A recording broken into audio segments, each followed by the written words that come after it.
You might be in a situation that seems a long way from calmness, but what if you received a software update and after you downloaded it, installed it, and came back online, you were suddenly at the center of calmness?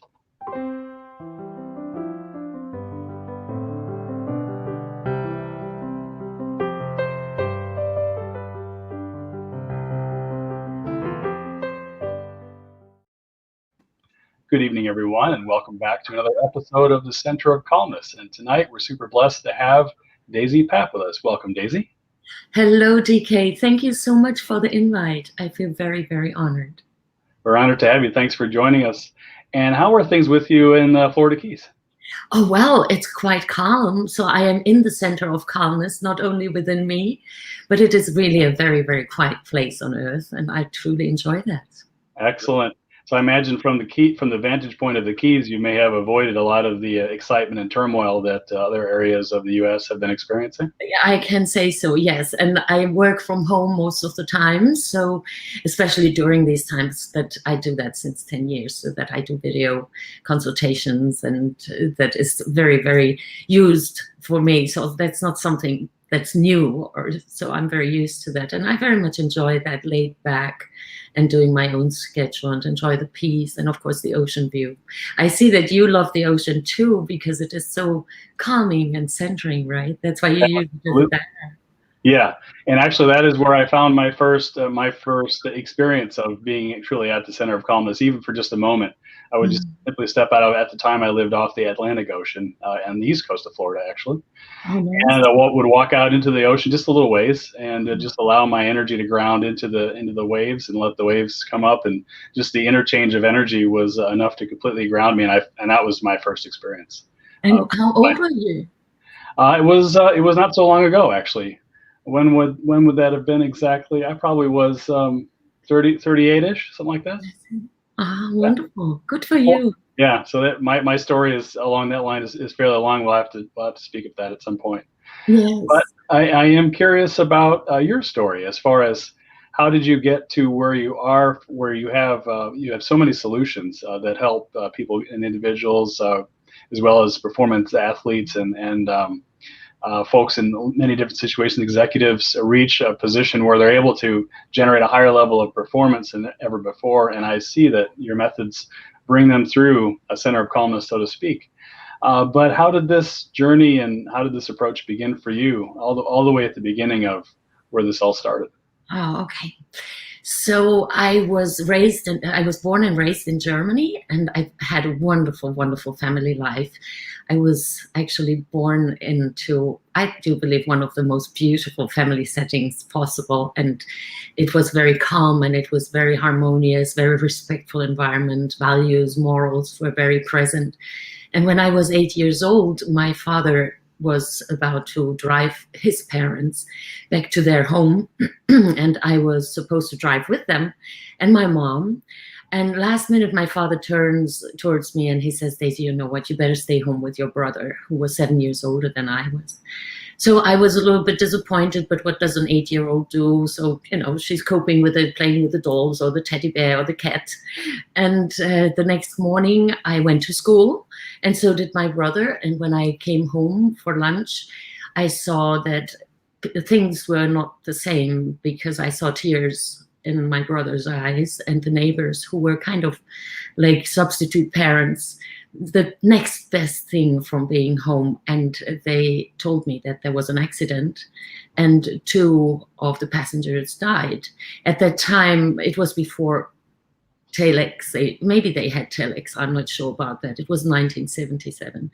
And so that was quite shocking for me. Then later on, we learned that my father and my grandmother died immediately, and my grandfather passed later on. It took my mom 6 months to recover and come back home. And that was really very challenging for me as an 8-year-old, because I could not grasp the magnitude of the impact it had. And my brother, then he tried to do his best, because he was kind of in between juggling school, and he also helped out in the company that my parents had at the time. And it was a very, very difficult time, and I did not understand. And of course, I was, as a little child, I was always listening. Maybe I'd hear daddy's car come around the corner, and it was very tragic. And then I went to boarding school. Later on, I went to study in Hungary. And when I was 17, my mother and my brother and my godfather wanted to travel to Geneva, and I was supposed to go with them. And who does not like to spend a winter day in Geneva, at Lake Geneva? And last minute, my mother turns around and she says, Daisy, you know what, you stay home. And she said one very specific sentence. She said, you know, Daisy, one day I will hang the family business on a nail. That means like I'm throwing the towel, or I'm going to just quit, or I'm hanging the gloves, something along these lines. And 2 days later, so I stayed home, and 2 days later they crashed shortly after takeoff. And it was the second time around that I survived without being guilty. And that was quite shocking. And that back in these days when I was 17, it was not very common that people go to psychotherapy or to psychologists and get really some mental support. Of course, there was no more family for me because I became an orphan at that time.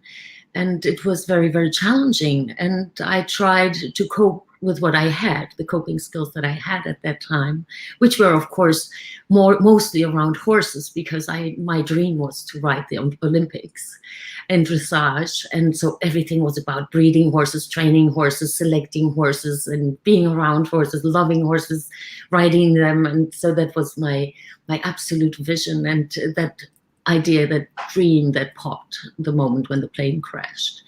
And after that, I married because I wanted to belong so badly, which is understandable. Today, I understand the young woman I was. And so I married, and I wanted to have a real family. So I wanted to have a child. And the wonderful result of that is my wonderful only son. And he's 30 in the meantime. And then after he was born, I tried to cope and put things aside. And nevertheless, my body got very ill. It gave up on me. And no doctor in many countries in Europe nobody could find what was wrong with me.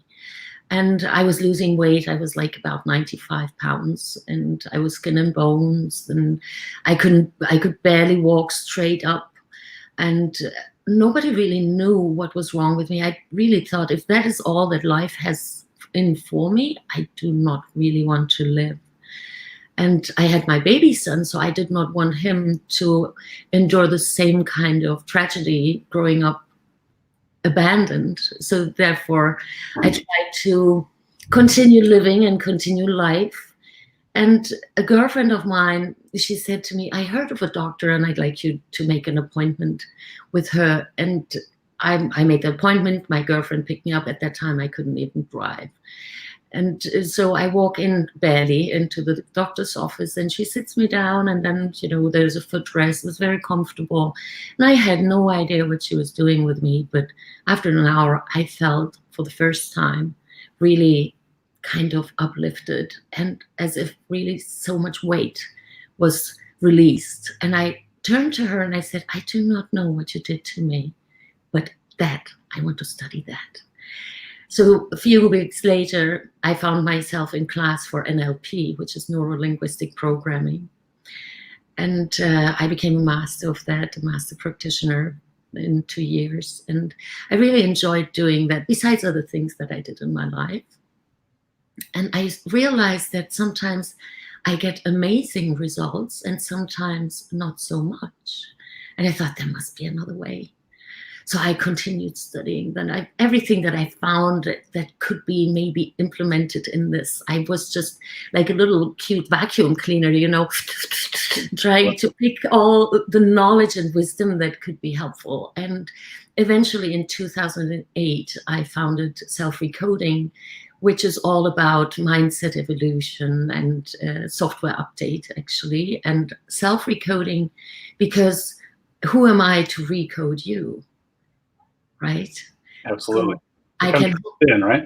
Yeah, I can hold your hand, I can guide you so that you can recode yourself and update your software and have a free life and find the center the calmness, the kindness, the love, all the needs, the unfulfilled needs that we believe we can superficially and temporarily fill, when we find the source within and fill them within ourselves, then there is no need for temporary or superficial fulfillment. Let's put it that Exactly. way. Yeah, fulfillment from within. Yeah, exactly. By not Yeah. rushing from escape to escape. Yes. Could we return back to that moment that you mentioned where you had been a recipient of NLP therapy, I suppose, right? And Yes. there must have been a self-recoding that occurred suddenly in that moment where Oh, you had all this stuff you were carrying with you, and that's a tremendous burden to have, yeah. have suffered such loss, right? And then Yeah. to have a very difficult road in between the past and the moment that you met with the NLP practitioner. Mm. What was that moment like? And could you elaborate at all on the technique that she used and how it worked? So, well, back then I had no idea what it was, so I could not possibly know at the time what she really was doing. But I found Sure. it so genius because the sensations, the five senses through which I perceived the tragedies, and the emotional survivor's guilt that was so heavy on me. Somehow she managed to lift that and shift that within me, and I sense differently within me. So my senses were different, I felt differently, I my vision was different, the eyes were the same, but I saw things differently, and I was able to start looking back at these events in different ways and see different aspects of it. Of course, it was a long journey. You do not really get rid of such trauma in one session. That does not work like that. And of course, my body needed to heal, but my body could only heal when my little soul was able to heal. Of course, And yeah, that totally makes sense. yeah, But yeah, and of course I understand that's like you said, the level of trauma and I'm sure that the reprogramming that had caused the whole time prior would take some time to unlearn and replace. yes. But I wonder if if how was that actual moment where you first saw the shift from struggling with that to suddenly finding where your eyes were opened and you could see the path to freedom, if you will. I do believe the biggest epiphany for me was that life can be joyful again. And that gave me such a thrive. And I thought, okay, so I suffered so much. I do believe I somehow subconsciously made a commitment that I will help other people to suffer less. And my big vision and my goal is still up to date. When I see something, I'm still like the little vacuum cleaner and try to get the wisdom Right. and process it and then transform it and make it very easy to use and easy to apply. And I made it my mission to find shortcuts so people do not need to suffer longer than they already did. And no matter where they are right here, right now, there are so many different modalities that you could see it as a big toolbox. And self-recoding is like a big toolbox. And you have a screwdriver, you have a Phillips, and you have another one, and then you have a wrench, and then you have maybe, I don't even know, whatever you have, pliers, and you have sanding paper, and you have a hammer, and all these kind of tools are in that. And self-recoding is like something like this toolbox, and really it can be tailored to your personal needs. If you were someone who had, let's say, a stressful day, then there are moments where you can come to the conclusion, oh, maybe not the screwdriver. Today, maybe I use the hammer, or maybe just the sanding paper. And so these are mental tools that I teach, and I use them for my own life. Otherwise, I would not be alive. I am very, very sure of that. Totally understand. Yeah, and I can appreciate that. And I find that it's interesting that folks that have developed powerful solutions have also had to fall to a very deep depth, if you will, Mm-hmm. to find, if you will, to find the purpose, right? Yes. And I've heard many times where folks where that shift begins right at the moment where you decide that it's not about you anymore, it's about helping others to avoid that same path of pain and suffering that you personally experienced. Mm. That is it's very, very powerful. I appreciate you sharing that story. So maybe we could talk about the self-recoding. You mentioned it's a toolbox. Can you offer a scenario of, well, maybe just take me for example. I just came out of a series. Of course, I have my own solution for calmness. But if I didn't, and I mentioned, and we just met just now, and I mentioned the stressful meeting I just came out of. How would you take somebody like me that perhaps you'd never met before, and introduce them to what's possible with self-recoding? So I would ask them if they would like to shift, and maybe even quickly, faster than they could imagine. And then usually they say yes, yes. It's very rare that somebody really holds on to their suffering. It Right. happens too, but then there's a reason for that as well, and that can be solved too. So for example, with you, I would tell you, okay, close your eyes for a moment and take a deep breath. Okay. Should I go ahead and do that now? Yes, go Okay. ahead. Why not? Absolutely. Let's do it. Okay. Okay. All Okay. right. Closing my eyes. Okay, take a deep breath. And as you exhale, you can relax your shoulders. And you can relax all the other muscles as you exhale. And you can continue just breathing. And just remember a time where you were so calm. And go back to a place in time. And just notice that calmness that's surrounding you. And see the colors. And hear what you heard. Feel what you felt. Maybe there's a smell to it. And notice the temperature. And just notice that calmness. And notice in your body, where do you feel that most? Where's the center of it? The center of that is right at my body center, right just behind my navel. Okay, very good. And just notice that feeling of sensation there. And just notice. And you can realize that there's emotion to that sensational feeling. And just notice it spins in one direction or the other, and make it spin faster. And as you make it spin faster, it expands, becomes greater and stronger, and it fills your torso. It reaches all your organs. It reaches your spine. It travels up and down your spine, connecting with all the nerves. And with your next breath, just notice as you're breathing it in. And just notice it reaches your bloodstream through your lungs, that calmness. And just notice it expands, travels to your shoulders, your neck, your throat, your face, your ears, your brains, your forehead, your skin. And back to your shoulders, your upper arms, elbows, your wrists, your palms. And maybe you feel a pulsating sensation in your fingers. And just notice that calmness travels back to your shoulders. And it reaches down lower to your hips, your back, your belly, your thighs, your knees, your lower legs, your ankles, your foot soles, your toes. And just notice the calmness from head to toe. And I'd like you to take another deep breath. And the moment you will open your eyes, you will have that forever with you, because it's yours.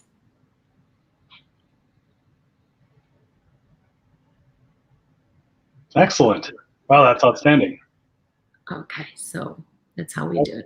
Yeah, that's perfect. And for me, what I found particularly effective was the visualization or the feeling of the spinning. That's more than the point focus. That's actually applying an energetic direction. Yeah, because we want to enhance and make bigger what's good and take the energy out of what's not so good. I do believe that wherever your focus goes, everything grows. Right. So all we did, we tapped into your own resource, a memory, any memory where you felt calmness. Mm-hmm. Mm-hmm. And then I go through the five senses, right? Yeah, Because yeah, that's what we in a have. very deliberate way. Yeah. It Yeah. wasn't just remember what you were touching or how everything felt. It was feel And it in then your hands, feel it in various places of the then body. we make it travel so that we have it all over the place, and then I seal it with your last breath, and that then when you open your eyes it will stay with you forever. So that is that's then the anchor. That's relatively NLP and with self-recoding, because we like to then the visuals, we immediately go to the emotional part, because that's when the energy is in motion, and emotion, energy in motion, and that's Right. how we want to then have it travel through the body. And it is very impressive what's possible. You can make headaches go away, migraine go away, swollen legs go away. So it's very visual, very visual. Excellent. Wow, that's a powerful system. That's Yeah. very cool. And so it includes some NLP. It includes what would you say the other disciplines that you primarily Visualization, include? visualization, and a little bit gestalt therapy. So it's a mixture. So that is why I call it self-recoding, because if I would name all the modalities that are in there, it's like I invite you over for dinner. And let's say I make your favorite dish, and it is more delightful and more delicious than you ever had your favorite dish made. Mm-hmm. And then you would ask me for the recipe. It would probably take me like half an hour to write it down, and then I just put this much of salt, and no, one crystal less, and this much of pepper, no, not a whole peppercorn, but only a quarter of it. So you see, so that is, then we tailor these ingredients to the situation and the person. And if it's an athlete, I worked with a world champion recently, who of course was in big devastation because some Olympic Games were cancelled this year. Yep. They really trained for 4 years to get to that peak performance, and then the fear and the devastation of, well, next year I will be 1 year older. And then already the self-limitation kicks in. So therefore we want to enhance that, and then we make a future pace and bring all what he had here this year as a peak performance. And I do believe that he would have been in the medalist category this year. And so then we just take all his hopes, wishes, dreams, ambition, and drive and unstoppability, and just project it into next year. And so then we seal it there, and he comes back here with the ability that he needs to have next year. So it sounds a little bit like, oh, what a mess. But so I know what I'm doing, and I appreciate when my clients trust me, Yeah, because that's why they get the results they're getting. that's huge. Yeah, and like you say, there's a lot of moving parts there, and in a way, it's once the recipe's finished, right? Once the cake is baked, it's just self-recoding, right? There's no need to refer to the any sources, because it's something different now. Yeah. That is excellent. Um, any last items or things you want to highlight with regard to your methodology? Particularly, I wonder if you could just expand a little bit on the whole idea of a software. I mean, when you spoke of the performance athlete, the Olympian, Yes. and shifting his primary his focal point from the right now, which was lost, to the 1 year from now or the 4 years from now, Yes. would be the next whenever the next games No, are. I think they plan it for next year, but who knows what happens in 2021? We will see. Yeah. Would that move of his focus, would that qualify as a software update in Oh, your totally. process? Okay. I would refer I would refer to it as such, because here's what we're doing. We all have beliefs, and they're either limiting or supportive. Now, I like to have a look at the limiting beliefs and flip them so that they can be the greatest experience, because now, wow, yes, I have 1 more year to train, and then I'm going to take that to my advantage, and I'm doing an internal Olympic. And I can give you one example. They made a study with these basketball players, and they divided them into 3 groups. And over weeks, I think it was 4 weeks or 6 weeks, the group A, they were allowed to train every single day. Ball in the basket. That was the goal. The second group was not allowed to train over that period of time at all. And the third group was allowed to train mentally.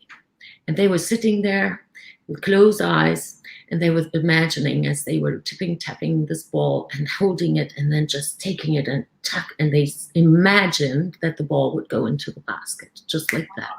Okay. And guess which of these three groups succeeded when it really came to a competition? Okay, how many balls can you get in there? I would guess just off the cuff that perhaps the visualization group actually did better than either of the other two, even the one that practiced physically. That is right. Because when you do it visually, you know what happens? There's one thing that's missing. When you practice physically, you see when you fail. And that causes some emotional charge. Yeah. And we have 70,000 thoughts a day. You too, me too. Yeah. Basketball or no, right? They come and go, and sometimes they can be disturbing. Most of them are not very supportive or kind. Yeah. And I very much like to shift that with clients and my books and the podcast that we're doing, and here with your show, that's I like to help shift it a little bit. And when we only train visually in our imagination, we do not imagine to fail. Therefore, we already experienced less failure rate. And the brain does not know, it cannot distinguish if it is imagined or truly happening. And I'm using that to your advantage. That's very cool, right? Yeah.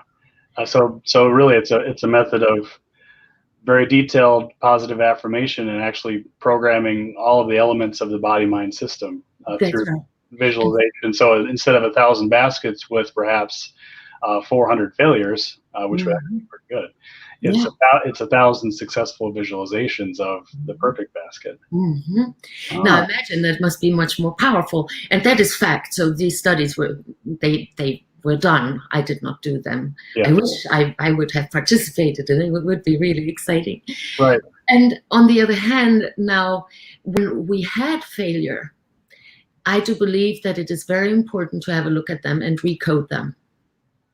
Update, so that the importance, because our brains, our minds are biased.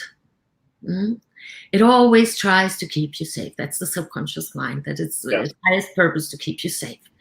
And when let's say I once embarrassed myself doing a video recording, as I'm doing now with you, by your kind invitation, then I could be maybe sitting here like, some people chew their nails.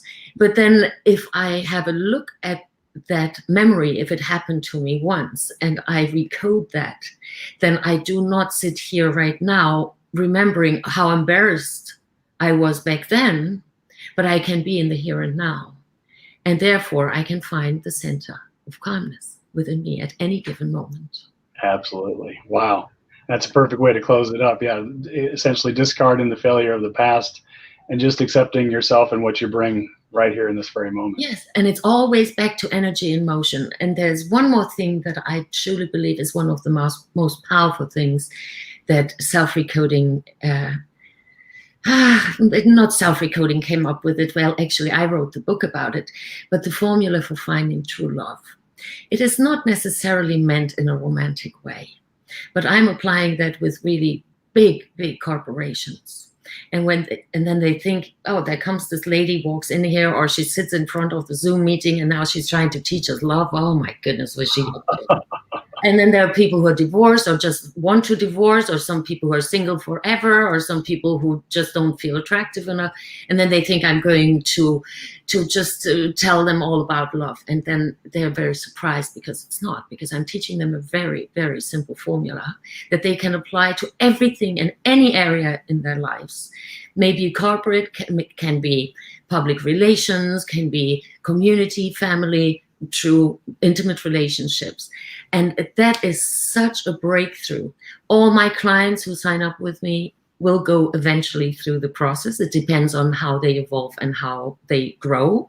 But at one point, they will all be introduced to that. And that is life-changing. Every single time. I had it thousands of times, and it is just absolutely, I can so suggest that for everyone. And my biggest vision is that it will be taught in school, in every school on this globe. That's my big goal. That should be absolutely required. Yeah, I completely agree with that. And on that note, I would like to share your contact information in case anyone in the audience might like to reach out and investigate further the self-recoding or the power of true love. As now, what's the title of your book again, if I could ask? The formula for finding true love. If you send me your address, if you are so kind, then I'm going to send you a copy. I would look forward to that, and I will absolutely do that as soon as we're finished here. And for the sure. audience out there, I wanted to point you to two websites potentially. Either one I think will reach Daisy, and the first is simply Daisy Papp. That's PAPP.com. And then, of course, the easy to remember selfrecoding.com. And either one would get you started with what I view as an extremely powerful toolkit, an opportunity to create a major shift. Yeah. Well, do you still feel your calmness? I do, absolutely. Yeah, yeah, it's great. Yeah, I think this will be a lasting impact that you produce there with just that single technique that you shared. That was my goal. Yeah. And you see, now the good news is when we once do something like that, now you have a memory of it. So next time when you feel a little bit upset or a little bit, oh, it's too stressful or too much weight on me or, oh, overwhelmed, then you can just close your eyes and go back to what we just did today and just remember. So I like the play with words. When you remember, you become the member again of that feeling and you reconnect with it. Right. And you just spin it again and just notice how it's traveling all over you. And then you can apply it anywhere. Seriously, and I totally agree with that. I could have applied that in the meeting today that I was experiencing, where just simply bring it. In my case, it was the ocean feeling. I put it right into my my center, right, and spun it, and I could do that. I mean, in just a couple seconds. It's amazing. Yeah, and some people are feeling that they're so sad or so really in a position or situation where they think, oh my goodness, there's hopelessness, helplessness, out of control. And sometimes people have difficulty to find access to a memory where they felt calmness because they are under so high pressure and under so much stress since a long time. What they can do then, they can, for example, just close their eyes and go back to a time where they remember someone who was so calm. And then okay. Connect through that. That's oftentimes a very good bridge that we can use. And perhaps a lot simpler or more straightforward if you feel in self-defeat or in a sense of failure where you simply can't find that situation in a vivid enough way to accept it as real. Yeah. But it's completely positive and entirely plausible that there's somebody nearby that's completely calm. Yes. Or you can make up a future situation. Oh, I imagine myself, I know I'm very stressed right now, but now I'm imagining myself that tomorrow at noon and 5 minutes, I will be so calm. And then you just, make that really a good story. And then you can, okay, so where do you feel it? So you always want to go back to the feeling. And I do believe that is also what Joe Dispenza is so well describing, that it is really the coherence between the mind and the heart. And so that's the connection that we want to. Absolutely. And then with the, as you mentioned, the formula, correct? The formula of true love.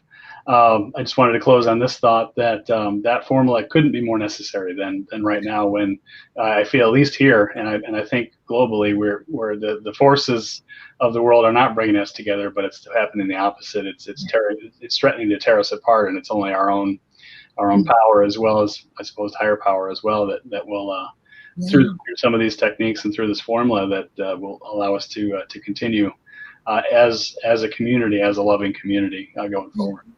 Yeah, and you can download the books also as a PDF on the websites. Or of course, you can get it as a paper copy on Amazon. So it's all over the place. But I truly believe that when we find, and the moment you apply the formula for finding true love, your life will never be the same. Never. Cannot, will not. I'm amazed by the results, so I'm very humbled by that, and I'm very happy that I'm able to share it here with you, and I truly, truly, wholeheartedly appreciate your kind invite. All right, and thanks again, Daisy, for joining us, and I will look forward to learning this formula and experiencing the shift that you're mentioning. I'm very excited. Good, very good. All right. Much love to the world. Thank you. And thanks so much again for joining us here at the Center of Thank Calmness. you. Thank you. For the Center, I am DK Warner.